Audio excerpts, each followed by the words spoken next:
04055. Can I get counsel to state their appearance for the record? Dastan Dio for the petitioner. And James Dunkelberger, the law firm of Bennett, Tueller, Johnson and Deere for the respondent. And respondent is seated with me at counsel table. Thank you. Will you state your name again? James Dunkelberger. Dunkelberger? Yes, sir.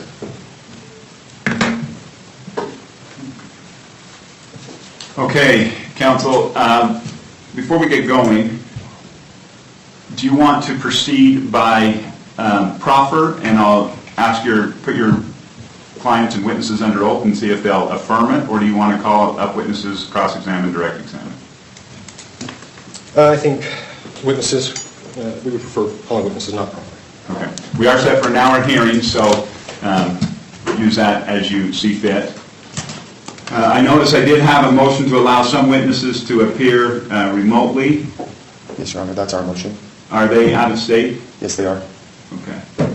Petitioner also had a motion to allow one of our statement witnesses to appear remotely. The court granted that motion, I think, this morning and provided the link. But we did have a request outstanding for other witnesses to appear if necessary. So you guys would stipulate to the witnesses appearing remotely? I have no objection to that. Me neither, Your Honor. Okay. Your Honor, if we could just revisit the schedule today, though. There are several declarations filed on each side. Several witnesses probably intend to appear today. 1 hour is an awful short amount of time to get this all done, and if we are going to try to do it in an hour of live testimony, could we have some sort of a guidance from the court on how we split that up, or how our time is to be spent today? Yeah, you guys choose how. I mean, I'll make it even, that it's 50% to each of you as to how you want to go about it. I noticed that there was several declarations filed in regards to this. Have the parties had any communication? No, Your Honor. A little bit of parties procedure, themselves. yeah. Okay. Forgive me, maybe I misunderstood. You mean counsels? Yeah. Counsel for party? Yeah. Minimal on procedural matters last week. How come there's been no effort to resolve this? Is there a reason why? Well, from my perspective, it's not that we're against that or opposed to that. It's just the timing of it has been so short between when the injunction was filed and when he appeared, and so there's been a lot of evidence and other briefings to submit and worry about. So I would just say it's only because we haven't had a fair chance to do it. Okay. Well, let's go ahead and get started, unless you guys think that some discussion, I can give you a little bit of time if you want to go out and discuss. Do you think that would be fruitful? Otherwise, we'll just get going. I'm happy to go out with this stand and try to have a quick discussion. Okay, why don't you guys do that, and then come back in and let me know. Okay, thanks, sir. 5 minutes, 10 minutes? Yeah, 5. I mean, you can tell if we're making progress. As soon as you can see that we're going one direction or the other, let me know. Okay. Thank you, Your Honor. You may have a seat. Okay, counsel, what were we able to work out? Unfortunately, Your Honor, we're not going to be able to come to a stipulation today. Okay. Let's go ahead and, are you ready to proceed then? We had one matter of housekeeping, Your Honor, from the petitioner, if that's all right, if I may. Go ahead. So, given the nature of the claims and the emotional distress it's caused to my client, and considering the audience we have here, my client is requesting that only the necessary parties, those from the respondent's side who will be testifying, be allowed to be in the courtroom, to provide her some sort of safety and comfort during these proceedings, to the extent we can. Okay. Mr. Dunkelberger? Yes, Your Honor, we'd object to that. This is a petition that's been brought by petitioner. She's going to be here in the courtroom, and as respondent, Ms. is entitled to have people here with her. And Yeah, it's an open courtroom. There's no motion filed to close it. So, and I expect the parties to be here in person when we have a case. So that motion is denied. Okay. Now, as to the reality of where we are, how much time does counsel think that realistically you're going to need in this case? Well, we need at least 2 witnesses, 3 including the petitioner's husband. I'll try to get through them as quickly as I can, but there are How some much time are you lines. anticipating? Well, Your Honor, I had anticipated having the whole day, honestly. So, or at least half the day. When did the notice go out? I think this was continued, if I remember correctly, this was scheduled for last Friday after work. That's correct, and then it was rescheduled to Monday from So- the 17th to the 27th. So I'm not sure why, when we scheduled it at 4, why you'd anticipate you would have a half day or a whole day. You're right, that I might have misread that, or read too much into it, but it was rescheduled for 11 a.m., so So how much time are you anticipating? That's, hours, oh, how many hours? at least 3. On your case in chief? Yeah. Mr. Dunkelberger? So we were prepared today because of the short time frame to proceed primarily by proffer. We understood that that's what was going to happen today, given the short amount of time. Brief opening statement, proffer the witnesses, some cross-examination in a hurry, and then be out. We are prepared to accordion to the court's convenience on this. Certainly, if the other side's entitled to 3 hours, we'd ask for parity, but we think that you could do it in substantially less time. It just depends on how they want to do it. Okay. I have a suggestion, Your Honor. Pending before the court is our ex parte motion to enforce the temporary civil stocking injunction. Perhaps if we proceeded to resolve that motion, that may resolve the entire matter. In other words, I guess what I'm saying is perhaps we can achieve what we need to by simply ruling on that motion, and then if it's granted, then that resolves the issue, and if it's not, then we can, I guess, readdress and plan at that point. Mr. Dunkelberger? That's the tail wagging the dog, Your Honor. I mean, we have 28 days, from the notice. As far as I'm aware, I don't think the court has issued a hearing. I know there was a request to expedite it. I didn't really see grounds to expedite it. There's some pretty serious allegations, and frankly, we were expecting it would go the other way around. If today the temporary order is not extended and made permanent, then that's going to make the court's resolution of that issue a lot easier. Well, it would also make it moot, because if I, let's say I ruled in favor of your client, Mr. Dale, on the motion to enforce, and then later I ruled that there shouldn't have been a stocking injunction, well, I guess I can go, because there is an ex parte one in place. Okay, have a seat. Let me think through something. Thank you for your arguments.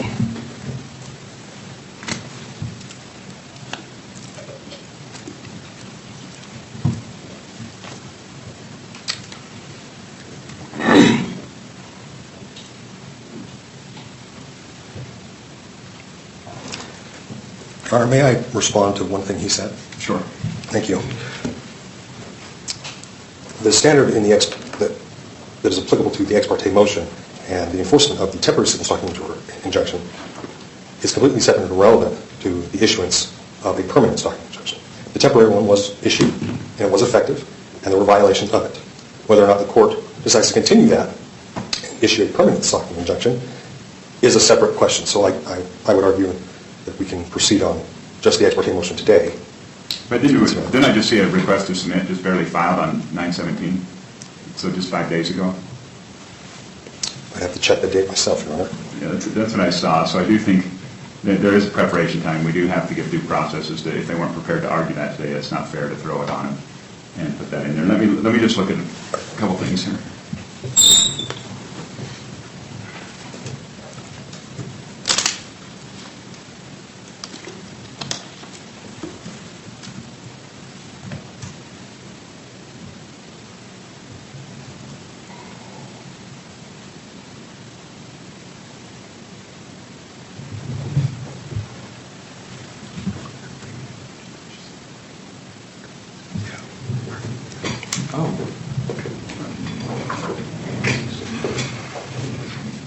Your Honor, I'm just going to grab my client.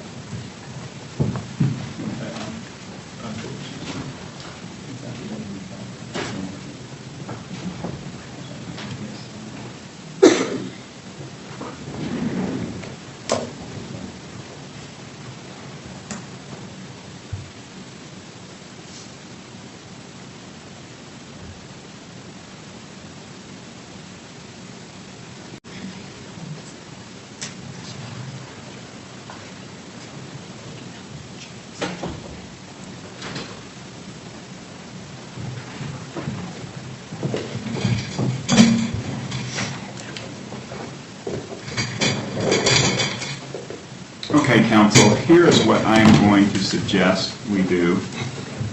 In light of, it doesn't sound like typically on these we have limited witnesses or they proceed by proffer. It doesn't sound like either party, well, it sounds like one party is willing to proceed by proffer, the other wants to call witnesses. And we certainly do not have enough time to do it today, to get everything in. So what I'm suggesting is I'd like to set this for October 16th. And in that time, I could give you, I can't give you the whole day, but I can give you a good portion of it.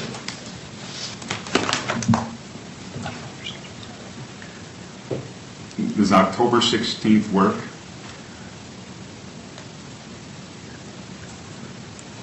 Counsel for petitioner is available that day, but my client's still checking.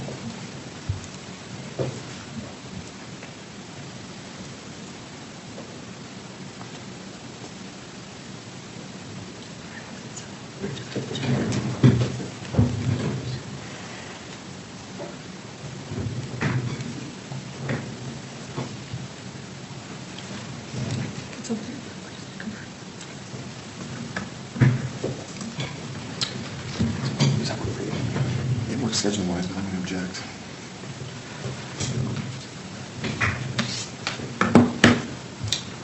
Okay, Mr. Dunkelberger, I heard you say you're going to object. Go ahead and state your objection. Yeah, just for the record, thank you, Your Honor. It was noticed for today. We asked for a stipulated continuance. We didn't get it. We moved for continuance. It was continued 3 business days. We have witnesses here from out of state to be sworn in to testify regarding their affidavits to proceed by proffer. It was scheduled patently for an hour. If counsel was unprepared to present petitioner's case within the time allotted, then it was sort of incumbent on him to contact the court and to determine how much time would be available. In the meantime, my client's civil rights have been severely impeded by the temporary order. We'd like to have her day in court. A continuance of almost a month severely prejudices her. We've got that's recalling witnesses that have come from out of state. And we prepared because the court told us to be in court today, and we prepared for the time that the court had to give us. And it's simply prejudicial and unfair to respondent to have it continued at this point, particularly when counsel had every opportunity to stipulate to a continuance and make sure that the court would have time to hear hours of testimony. And that's our objection, Your Honor. How many witnesses do you have from out of state? We have 2 here today. Okay. Mr. Dale, do you want to respond? Yes, thank you, Your Honor. I don't think it's fair to put that on us. I mean, the hearing was set for 11 a.m. I'm sorry, but then there was no mention or notice that it would only be an hour. I apologize, but we were prepared to examine many witnesses to prove our case. Counsel had the same information, opposing counsel had the same information we did. For him to assume that he could call in witnesses today to examine them all in an hour, I mean, it's equally to blame. That's not a reason for to say that he was prejudiced. So, Your Honor, I guess I defer to the court on that. Okay, here's what we're going to do. What I'm going to do is we're going to get this on the record. We've got 2 out-of-state witnesses. I'm going to bring their testimony. I'm going to have you put them on the stand. We're going to continue this for the morning of October 16th. We're going to put these 2 witnesses on the stand right now, and we will let them testify. You can cross-examine them. Everybody should be prepared to do that because we've discussed it. And then we can, your argument, Mr. Dale, is hey, we were planning on putting on all witnesses today and have them testify in cross-examination, so there shouldn't be any preparation issue there. You've indicated you're prepared, Mr. Dunkelberger, to move forward with those 2 witnesses. So let's put those 2 witnesses on the stand, then we will continue this until October 16th, beginning at 8:30, and expect that it will be done by 3 o'clock on the 16th. Sounds like that did work for everybody's schedule. Okay, any questions?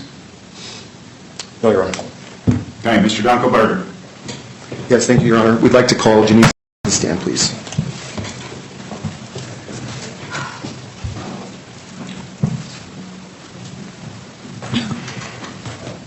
Please stand right here.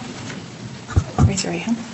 Do you solemnly swear the testimony you're about to give and the matter before the court will be the truth, the whole truth, and nothing but the truth, so help you God? Go ahead and have a seat.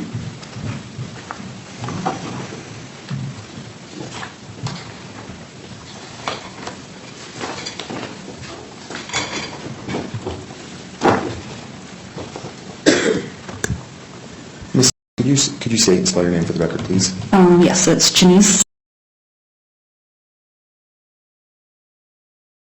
Okay. And Miss, in anticipation of today's proceeding, did you submit a declaration to be filed with the court? Yes. And did you have the opportunity to review and comment on the declaration before it was filed? Yes. Were you able to correct or modify or draft or otherwise comment or contribute meaningfully to this declaration? Yes. Did you authorize signature of this declaration? Yes. And did you understand that when you did that, you did it under penalty of perjury of Utah law? Yes. And do you certify here today that the declaration is correct to the best of your knowledge, information, and belief? Yes. Just by way of a quick review for the court, could you please tell us your relationship with respondent, Ms. I met her in April 2024 at a trial, and we became friends. And we have continued to be friends and attend other trials together. Okay. How would you describe your relationship with the petitioner, Lauren Mathias? I met her, well, we were in Facebook groups for a different case, and I met her in April 2023, but we were never friends. Has Ms. ever asked you to contact Ms. Mathias Never. for any reason? No. Do you understand that by discussing your declaration here today that it's going to proceed by way of proffer and it's going to take the place of your testimony on direct examination? Yes. And with that, Your Honor, I'll yield my time. Thank you.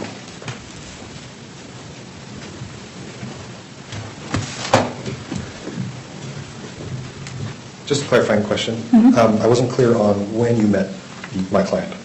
I met her at a trial April, I think it was, I'm trying to remember, 23 maybe? April 23? I think, well, yeah, Do you 23. remember the trial? Yeah, it was Laura Daybell's trial in Boise. That's all I had, thanks. Ma'am, you may sit down. No, I'm assuming no redirect. No, Your Honor. Okay, thank you, ma'am. Next witness? Yes, we'd like to call Lindsay, please.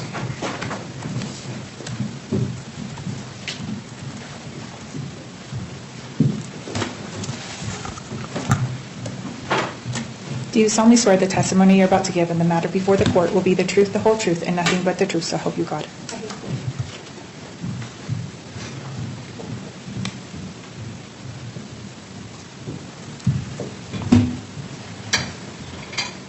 Ms. Could you state and spell your name for the record, please?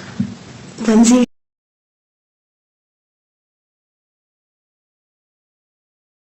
Sorry.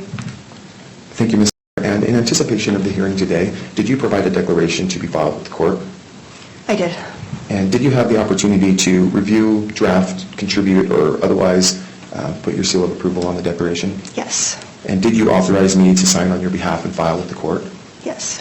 And did you understand at the time that your testimony in your declaration could be offered in place of your direct examination here at trial? Yes. And do you certify that you understood that you were making the statements that you made under penalty of perjury of Utah law? Yes. And are these statements true and correct to the best of your knowledge, information, and belief? Yes. Just by way of background and a quick summary for the court, could you please tell me your relationship with Ms. Respondent? I met Christina in April of 2024, and we became friends and have been friends since. Okay. And would you please describe your relationship with the petitioner, Lauren Mathias? I met Laura Mathias in April of 2023, and we were acquaintances at first, and then later became friends. And then we were friends in April of 2024 when I met Christina. Okay. Was there any point at which your friendship with Ms. Mathias changed? Yes. When was that? In December of 2024. And what happened? Well, I was freelancing, working for her, and that relationship ended. I thought we were still friends. We talked in December. Everything was fine. Then the next time I saw her in person was in April of 2025. And we greeted each other briefly at the courthouse in line for security. Hey, how are you? Good to see you. That type of thing. And I haven't spoken to her since. Okay. Did at any time Ms. ask you to contact Ms. Mathias for any reason? No. In your declaration, you gave some testimony about an incident that occurred at a restaurant in Boise. Do you remember that? Yes. And was there any interaction by you personally with the police after that episode? No. Okay. Have you reviewed the police report that was generated from that episode? Yes. Okay, and you received a copy of it previously? Yes. Okay. Do you know whether or not that investigation remains open? To my knowledge, it's closed. Okay. And what's your knowledge on that based on? Based on the police report, the officer talked to the restaurant, maybe the waiter, confirmed that me and my friends were at the restaurant before.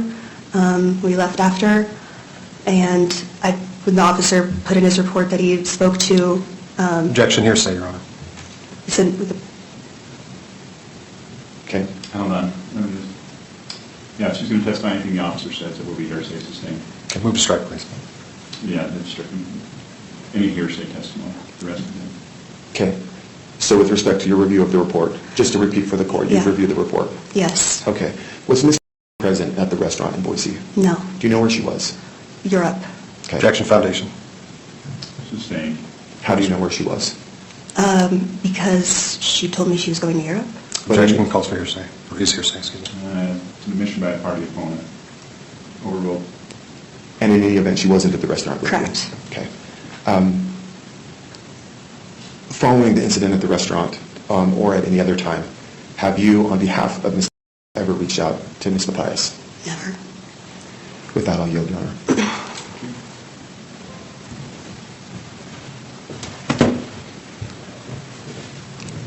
Is it okay if I drink one of these waters? Yeah. Okay, thank you.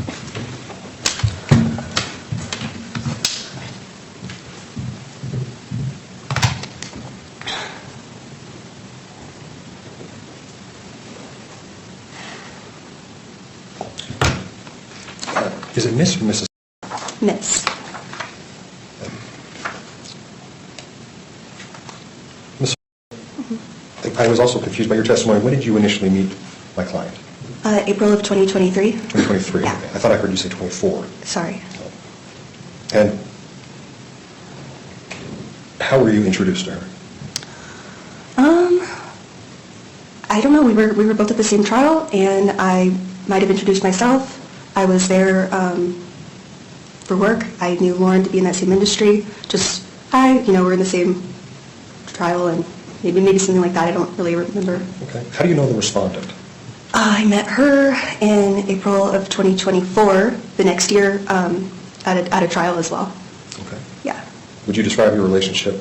How would you describe your relationship with the respondent?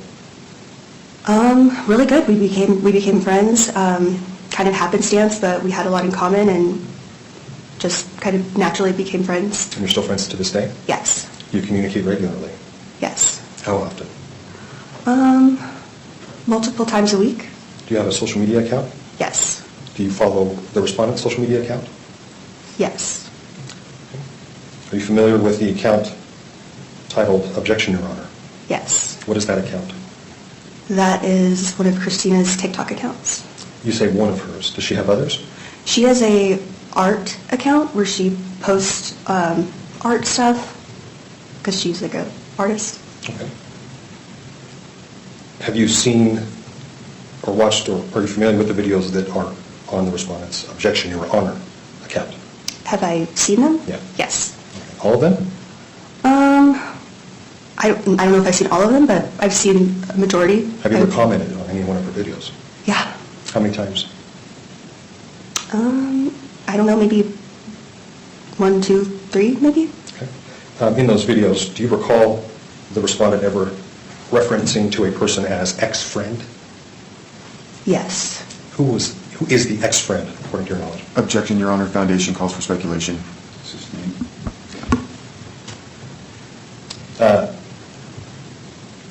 So you've seen the videos, and you just mentioned you have seen the ones where she mentions her ex-friend.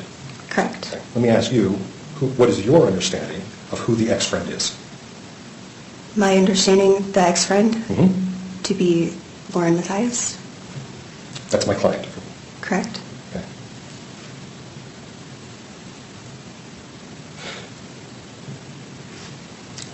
How would you characterize the nature of the videos about the ex-friend, my client? Were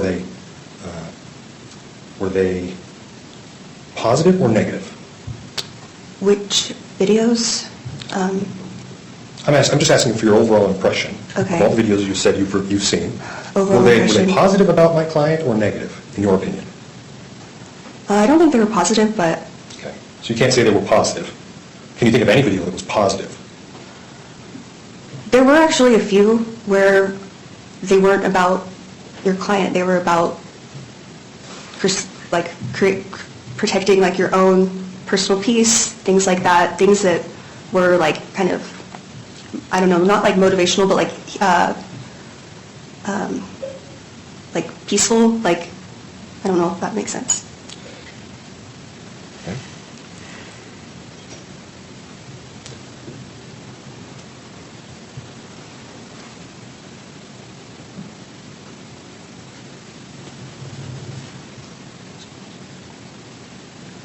Do you communicate with my client to this day? No. When was the last time you communicated with my client, to your memory? The last text messages I sent her were in January of this year. I was asking her to coordinate a podcast collaboration. Those messages were friendly, business, professional, and then the last time I spoke to her in person was in April of 2025 when we briefly greeted each other. Okay. Did your relationship with my client have any professional nature to it? Yes, at one point it did. How so? After I left one of the jobs I was at, I was kind of waiting for my next one to start, and so we were friends, and I offered to help, and Lauren was very supportive of me at the time when I was leaving the place I was at, and so I worked for her and her husband freelance for a few months. So you were an employee of hers for a few months? I wasn't an employee, like, are you meaning legally? So it was like a 1099 contract, Okay. if that's what you mean. When did your employment end? I believe just beginning of December, approximately. Do you recall any interactions with the respondent? Did you have any personal conversations with the respondent about my client, either before or after your employment ended? Can you repeat that? Yeah, can you recall any conversations you've had with the respondent about my client? Yeah. At any time? Yeah. Okay. How about after your employment? After? Yeah. Okay. What was the nature of those conversations? Can you be more specific? I'm sorry. Sure.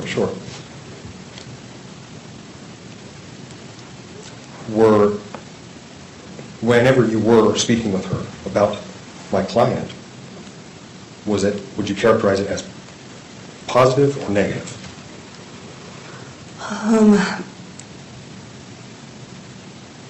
I guess I don't really, I'm not, can you ask me that one more time? I'm trying to understand. Sure. I'm just asking if the nature of your conversations you've had with the respondent about my client after your employment ended, were they positive about my client? I'll object. It's lacks foundation, vague. Yeah, sustained. Okay.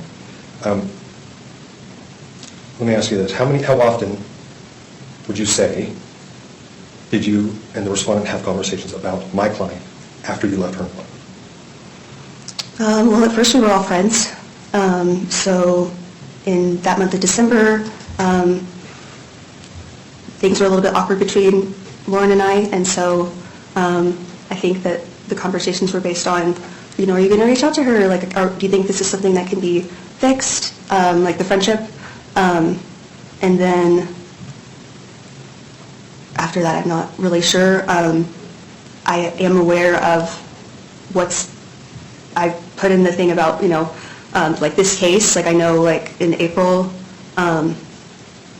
when Christina and Lauren had a conversation, like I knew about that. Were you aware of, when did you become aware of the respondent's social media account about my client? I'll object. Assumes facts, lacks foundation. She's already testified she's seen and reviewed all the videos and knowledge of the accounts. So what the testimony I heard is that she's aware of some communication there, whether it was on the objection, Your Honor, a TikTok account, and that she understands that the ex-friend referred to there was referring to petitioner. So if you want to ask her about that specifically, or if there's others, you can ask, but otherwise the objection is sustained. Okay. Do you recall speaking with the respondent at any time about her social media account titled Objection, Your Honor? Yeah. Describe that first, when you first became aware, please. I don't really remember. I think I would be guessing. I mean, I'm sure it was probably, I don't recall specifically. Do you recall if the respondent alerted you or made you aware that that channel existed, or did you happen upon it on your own? I can't remember. You don't remember the first time you watched a video on that account? Oh, no, I can't remember if she told me about it or if it popped up on my page. Okay. Let me ask you this. So, do you know approximately how many videos are on that account? No. Okay. I'll represent you. There's over 50. I'll object to the representation. Well, you can represent that. I just want some clarification. 50 of what? 50 total videos? 50 total videos allegedly referring to the ex-friend? What are the videos? Thank you, Your Honor. There are over 50 separate videos or posts on this my Objection, Your Honor account referring to the ex-friend and discussing some of her private details of personal conduct. Your Honor, I object to that. That's a fact in dispute in this case. Hold on. I understand your objection. What you can do is you can ask her if she understands that there are 50, if that would surprise her. If she doesn't know, she doesn't know. Okay. Have you seen all the videos, all of them? No, I haven't watched every single video. Are you aware of about what time they began? Yeah, I think so. Okay, what's your recollection? Maybe in June, Okay. maybe? Was this before or after you ceased working for my client? After? Okay. So, to clarify, the videos began popping up on this account, to your knowledge, after July of 24? 25. 25, excuse me. Sorry. Okay. Did you have any involvement in making or creating those videos? No. Okay. Are you aware that there's a second social media account titled the same Objection, Your Honor on, I think it's Instagram? Yeah. Okay. Have you seen those videos? I don't know. Okay. I'm not sure. Maybe. Maybe. All right. I can expand on that if you want a little bit, but... Sure, go ahead. So because I do other people's social media for work, I'm not typically logged into my own social medias. So when I do log on or switch accounts, I kind of can't remember because I don't do it that often. I kind of don't really like social media for myself because I work doing it, so I can't recall. Okay. That's what I mean. That's all right. I'll move on. Yeah. Let me backtrack just a little bit for sake of time. To your understanding, based on your conversations with the respondent, who's your friend, who you mentioned you communicate with several times a week, you said 2, what is your understanding of the purpose for which those accounts were created? What's my understanding of the purpose of why those were Why created? did the respondent make those accounts? Do you know? I think because her art ones had like 50,000 followers on it, and she didn't want to put that on her art feed. Put what on her art feed? Other videos that aren't about art. Other videos about who? Other videos that aren't about art. And what were the videos that weren't about art? What I'll were they object about? as asked and answered. Well, and that would have been accurate before you asked this second question, but I think the second question is appropriate. It's overruled. Can you repeat that? I'm sorry. Sure. You stated the respondent has another art account that she uses for art. I was asking you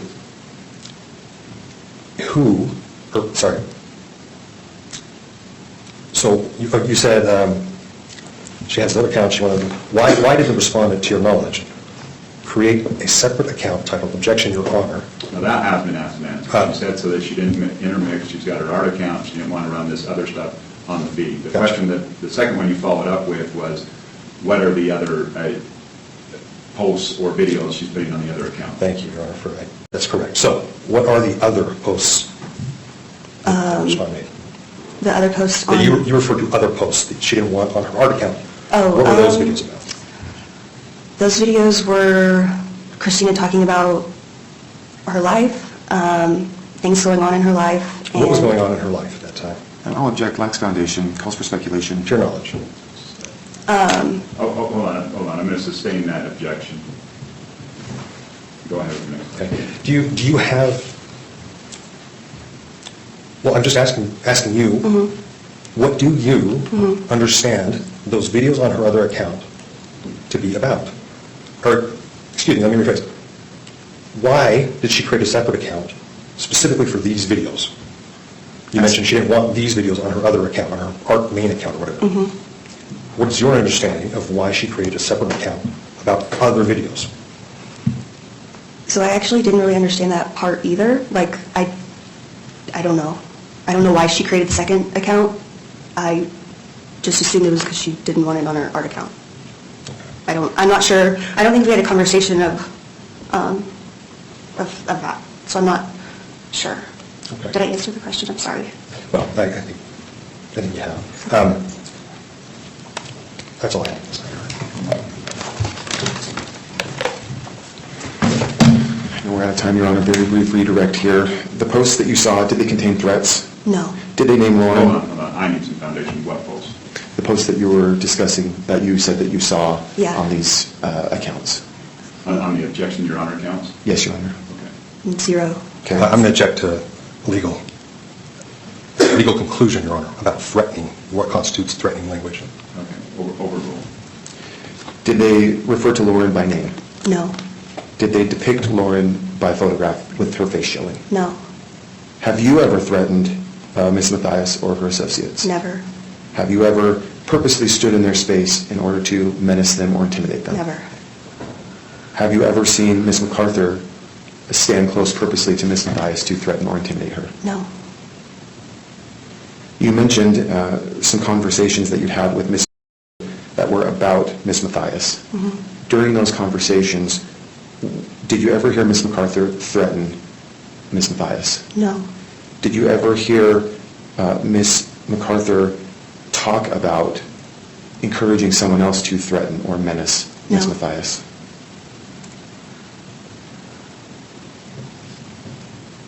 Those are all the questions I have, Your Honor. Anything else? So, Your Honor, if I may, based on the foundation that's in the Janice declaration, I'd like to move for the admission of defense exhibits 11 through 13. Foundation's been laid, and would like the court to receive those.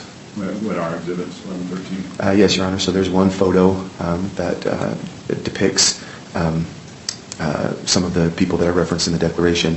There is the Boise police report, defendants 12, and then there's also a video that shows a proximity issue that was raised in Ms. Mathias' declaration. Response? Your Honor, I'm going to object. I haven't had the opportunity to review any of these videos. They haven't been produced or presented here today. The declarations themselves have been produced, but they were only produced on Friday. Well, Your Honor, So I would object to them being introduced at this point. I sent counsel a copy of the videos. We actually sent a link to we sent a link to our exhibits within an hour or so of receiving their exhibits for the first time. And so, yeah, these have been provided ahead of time. They've had the opportunity to see Right ahead them. of time, you guys both exchanged exhibits on Friday? Yes, Your Honor. Yeah. And that's the first time that we had received them as well, even though they're referenced in the August declarations. And so, again, that's done in anticipation of trial. If you'd like me to play for the court or show the court the exhibits, I'm happy to do so. But they should be admitted at this point. What's your objection? Do you have a foundation objection, or is it just that you think you didn't see until Friday? Well, I don't know what the videos are, so I'm not sure if they lack foundation. Did you review the declaration? I did. I have not received any videos contrary to, or I haven't received the evidence that he claims to have produced. I haven't seen it in my inbox. I haven't seen any notices filed with the court that they were produced. Your Honor, I'd be happy to provide the email that we provided Mr. Dell. In any case, even if they were provided, it was just last Friday. I haven't had a chance to review Yeah, it. this is the problem with the cramming that's going on. We do have some real due process issues. First of all, are we done with Ms.? Yes, Your Honor. Ms. Let me sit down, thank you. I'm going to withhold admitting those right now, and you can make that motion again when we motion to admit. I don't know that we need anything else from this. You're relying on our declaration to lay foundation. So I'll withhold admitting them. Are those that, you guys can sit down, are those the two witnesses we need today? Yes, Your Honor. Just revisiting that issue, though, I mean, the issue that I'm having is I'd like to make a motion to dismiss the temporary restraining order today. Again, almost a month is a long time for a temporary order to last, and I think that particularly Defendant's 12, the Boise Police Report, is really central to the way that Ms. Mathias obtained the temporary order in the first place. She represents... So that's going to be hearsay. I mean, let's talk about that. That's one of Sure. the things. That police report is hearsay, and her testimony doesn't get you past hearsay. Well, so her testimony can lay, and if you like, I can absolutely lay foundation for how she received it. It's a business record. The police have kept it in the ordinary course of You don't business. have an officer here. This is a civil proceeding. That's right, but she can testify that she received it directly from the police along with the other videos and things that the petitioner submitted. And with that, it's kept in the ordinary course of business. It is a police report, But she couldn't lay foundation, and you might look at it, she can't lay foundation that it was kept in the regular course of business. She's not the records keeper for the police department. I mean, and really, let's go to your primary point. I don't want to get caught up on that. Your primary point is that you've got some issues with the temporary stalking injunction being extended during this time period. And from your arguments previously, it seems like your client's primary concern is that this impacts her ability to make a living yes, and and her free speech rights. yes, Your Honor. Talk to me about the free speech rights. How does this impact her free speech rights? Yeah, so with that, Your Honor, And I read your case law. I want to know factually what in the stalking injunction prevents her from saying what she's saying. Go ahead. Sure, Your Honor. Well, so, and we don't believe that it does, but petitioner has alleged that by posting videos, again, without using the petitioner's name or her likeness, that she has violated the temporary order. Now, the amended temporary restraining order does say to keep off online. The respondent understood that to be do not contact her on TikTok, do not contact her on Instagram or on any other platform. The allegation is simply by referring, referencing, making a post that's related to the petitioner online, that she's somehow violated the temporary order. There's 3 videos that they claim have already violated it. That's 3 of the 6 alleged violations that they're prepared to talk about today. And so there's got to be some clarity there. That just doesn't jive with Towner or with Fischler. Certainly the First Amendment allows talking to third parties or the public about somebody. That's Towner v. Ridgway. That's been the law for a long time. Fischler reiterates it. It's just plain letter law in Utah. She hasn't communicated through these posts to or specifically directed at the petitioner. And for that reason, I mean, she's basically gagged online at this point, according to petitioner. Now, we're hoping that the court determines and agrees with us that you can't interpret the amended temporary order that way, but certainly they've alleged that on the language on its face that she's not allowed to go online and to post anything related to the petitioner. And obviously that's got First Amendment issues, and practically it's unfeasible. Everybody goes online and everybody can comment with their friends. Instagram, TikTok, those are ways that we communicate these days, and certainly Ms. entitled to communicate to her friends and followers via these online platforms. And it's simply unfair to go another 3 weeks just allowing petitioner to collect videos that have been posted that are First Amendment protected and bring them and use them as a cudgel when we get finally to court for the full hearing, which we thought was going to happen today. Okay, thank you. Go ahead, response. I have to object to the characterizations he's made on behalf of myself or my client and our positions. The evidence, like we're getting lost in weeds. The motion he made was based on the declaration, the testimony heard in the declarations, that the court should suspend the temporary order. But there is no evidence to suggest that. Like, that's not the question. The question, Your Honor, is whether or not my client has the burden to prove that it should continue. There's been no motion to set it aside at this point. So that's improper. That's not properly before the court. The rest is just argument and representations. Why would he file a motion to set aside? He thought he had a hearing today to deal with it in full. Well, I'm just saying procedurally. There are procedural ways to do that. Those haven't been met. Satisfy the other arguments about what's been said online or what they're about have yet to be proven and shown. Virtually all of what he said is not based on evidence that is before the court today. So the court can't make that ruling today. Okay, thank you. Go ahead. Yeah, and with that, Your Honor, this is a motion. I mean, we're making it. We learned minutes ago that this is going to be extended for another 3 weeks, and this severely impacts respondents' civil rights. I mean, this is what we have. I mean, at a minimum, we need a clarification for the amended temporary order that that makes clear that she's entitled to go online and talk about whatever she chooses to talk about online, and that certainly can't be a gag order that it has extended, that we're going to be on for a motion for sanctions about, and that's going to go for another 3 weeks now. Your Honor, I would object to the characterization of the language of the civil stalking injunction itself. It's not what he represents it to be. Well, I'm reading it. So, It's so I in- can, and it's my order, so I'll make the interpretation of it. Sure. Okay. I do have, I'm not sure how this was interpreted, but let's go back to the purpose of an ex parte temporary order. That is to stop any harm. Specifically, we're looking at ongoing threats or physical harm that could happen. It's made without all the information. It's made simply, basically from one side, providing the information. As the ex parte order right now, it prohibits personal contact and prohibits threatening, annoying, stalking, harassing. That will remain in place as is. As to the no contact order, that will remain in place. Specifically as to the text, mail, email, or any other communication directly or indirectly. In other words, I don't want them talking to each other. Now, it does identify other people and family members for sure, so Mr. Mathias is sure going to be covered by that. As to Grace and Yor, is there any reason that your client would need to contact Mr. Yor? Miss Yor, but no. Oh, excuse me, Miss Yor, thank you. Okay, then Miss Yor's included on this. Son is covered by this. So that will remain in place as well. As far as the stay-away order portion of it, stay away from her home, that will remain in place as well.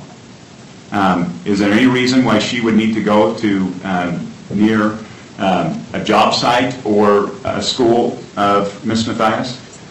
Well, no, but just to clarify, I mean, there's public places where they both I'm make... going to deal with that. Okay, so no, not in Henderson, Nevada. Okay. And then I think this is the provision that may be misinterpreted here, that she's prohibited from online forums and social media accounts. But that was in kind of a, in parentheses, TikTok, but then it says down there the 2025 CrimeCon Expo that was in Denver, Colorado, September 5th through 7th. When I was reviewing this, that was what I was looking at, was that CrimeCon. I in no way intended that the respondent was to be kept off of social media sites. I do think that's freedom of speech issues, and I don't think that this order was intended to cover that. So she can get on those now. I guess she runs the risk if she's on those and those are interpreted as annoying or harassing, although I will say that's a fairly high bar in the sense of just because somebody says something you don't like, that's not going to be a violation of a stalking injunction. And there would have to be directed comments that were clearly meant for a specific purpose. Yeah, there was, in obtaining the order, petitioner made some allegations that she had strong belief that she was in immediate danger in relation again to the CrimeCon that was in Denver, Colorado. Now, as to the work environment, it does sound like the parties may attend similar court hearings. I'm assuming court hearings. Is there any other public buildings where they need to be in the same spot? Well, the accompanying press conferences and other kind of public places is what we're talking about. Okay. As to those, I do think that this order is not intended to stop Ms. from working. So I would object to that characterization, Your Honor. Ms. Which part? Sorry, the respondent doesn't work at courthouses. She's not a criminal investigator. My client is. So the representation that they need to appear in public, they may appear in public places based on her employment is not accurate. She has no employment in this field. I think it's not disputed that they're public places. It may be in dispute whether they consider her to be a professional in this field. We certainly do call that a disputed issue, but it's not disputed that they're public places. What does she do? She takes photos. She's a photographer? Yeah. She's not a photographer for the court? Hold on. Sorry? Well, that's true. She's a freelance photographer, and she also is, like everybody, trying to make her way in this true crime industry. Well, and I'm on it. I have freelance for 8. Okay, that's right. She does freelance work for some national news outlets you would have heard about.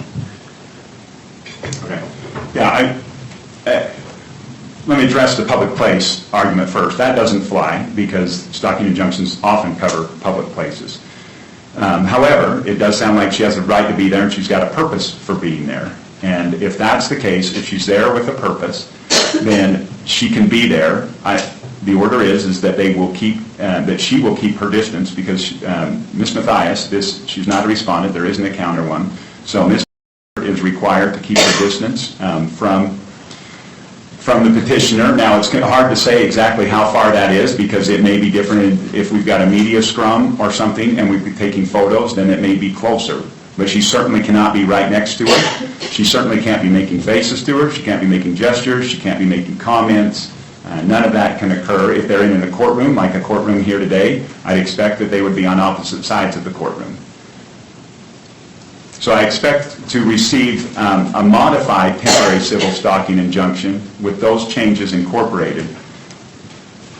Your Honor, if I may, I'm sorry. There is actually one more place where the online stuff and the social media, way down at the bottom with other relief sought, is actually where I was quoting from earlier, where it says that she's not allowed to post relating to or referencing petitioner. And that's, I think, one of the things that we need to clarify. Where it says respondent shall cease and desist any and all online activity and communications relating to or referring to the petitioner, her immediate family and extended family members. Is that portion subject to the court's clarification on the other bit that you just made? Yeah. Now I think I was clear before that I expect her not to post anything necessarily that she's running a risk. If she posts something negative about her, that's something she can, I guess, theoretically do.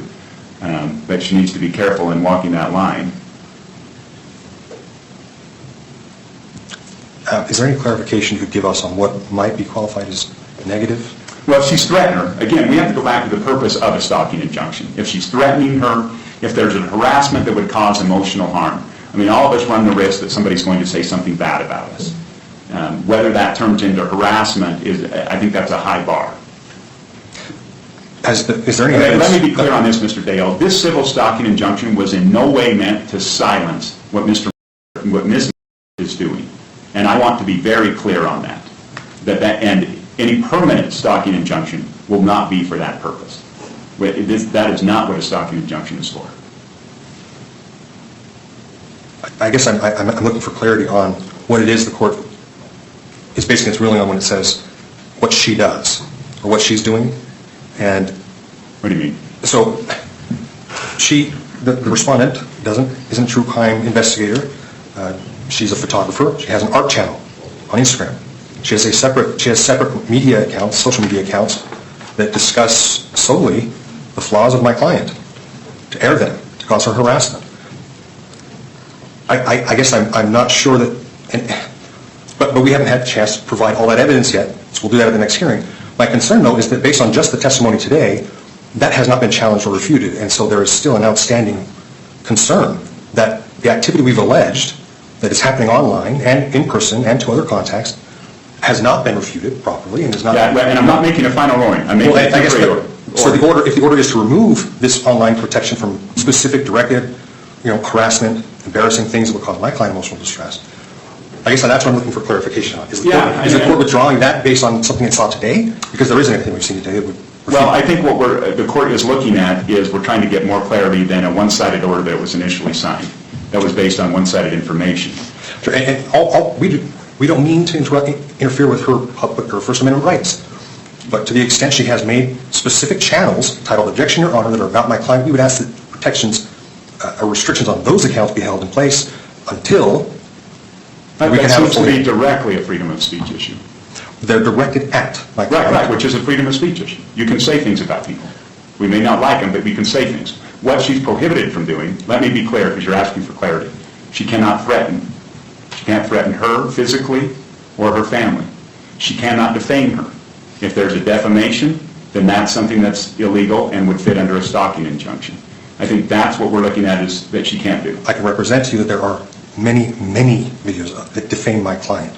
Okay. So I would ask that temporary protection be in place until such time as we can review, the court can review the defamation nature. Well, I think what I'm going to do is I'm amending it, saying that she won't threaten. We're going to be very clear online. She won't threaten. She won't defame. Okay? Thank you. Whether online or otherwise. Well, she's not talking to her in person. I expect zero communication. Yeah. As far as she can't talk to her, she can't email her, she can't text her. Mr. Dunkelberger, I want to be clear, she can't do that through a third party. She can't send a message through a third party. There is to be no communication there. The other parts of the civil stalking injunction remain intact as well. I don't want her near her house. Does the 500 feet specifically remain? Yes. Oh, thank you. Yeah, no, as to her house. Now, like I said, the only exception to the 500 feet is if they're in a public space that they cannot be 500 feet apart. And then I expect them to be as far apart as reasonably possible. That's language I want in there, Mr. Dunkelberger. Yes, Your Honor. But otherwise, that is 500 feet. So Mr. Dunkelberger, if they're in a mall, your client needs to move away 500 feet. If they're in a restaurant, and if your client comes in second, then your client needs to not go in and needs to leave. What if it's the other way around? What if she was there first? Well, And why would your client go in if she's worried, Maybe she doesn't- about her health, if she knows her there? That's the key. If she didn't know she was there, but the respondent says, well, I was here first, what should my client expect to do in that circumstance? Well, I would expect if your client is worried about her safety, when the reason we got a stalking injunction, and she goes in there, she would leave. Now, if by chance we've got Ms. McCarthy is in there, I'm assuming your client's not going to go over and approach her. I'm assuming Ms. McCarthy is not going to approach her and that she will leave, provided she's finished her meal. But I expect that there would be no communication, there would be no, again, facial gestures, anything of that. They'd finish their meal, they'd go on their way. We've got to be careful how we're using the tools of the law in this courtroom, and I expect the parties to use common sense. Okay, Mr. Dale, anything I missed on you that you want else addressed? Let me review the language, Your Honor. Oh, these clarifications you're making, I assume they apply also to the other protected individuals, her husband, her son, co-workers, etc. Went through that, yep. Okay, I think you did. Professional associates, other known professional associates of my client. Can we retain that language? They're not covered under this list, so no, so you can have contact with them. What I did prohibit is third-party communication. She can't send a message through one of them. Understood.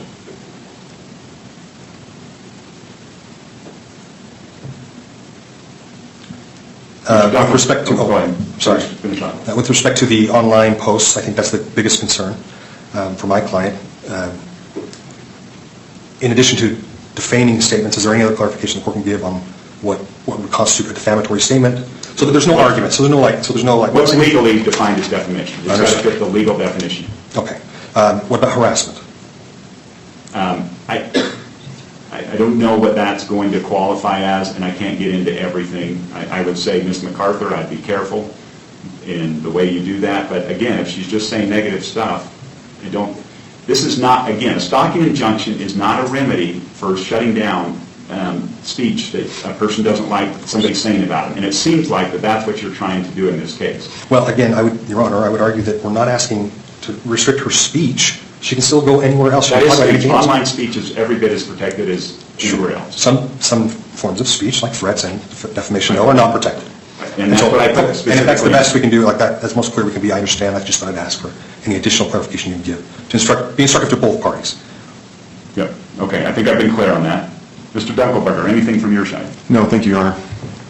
Okay. With that, we'll plan on seeing you. We've got the two witnesses. I will just save the time. Outside of the parties themselves, if you've got out-of-state witnesses, they can attend virtually unless they're going to be presenting hard evidence. In other words, documents or some other type of physical evidence. If they're going to be doing that, I want them here because it gets real confusing with the technology. And so other than that, if they're out of state, they can appear remotely. Thank you. Thank you, Your Honor. Okay, we will be in recess. Thank you. All rise.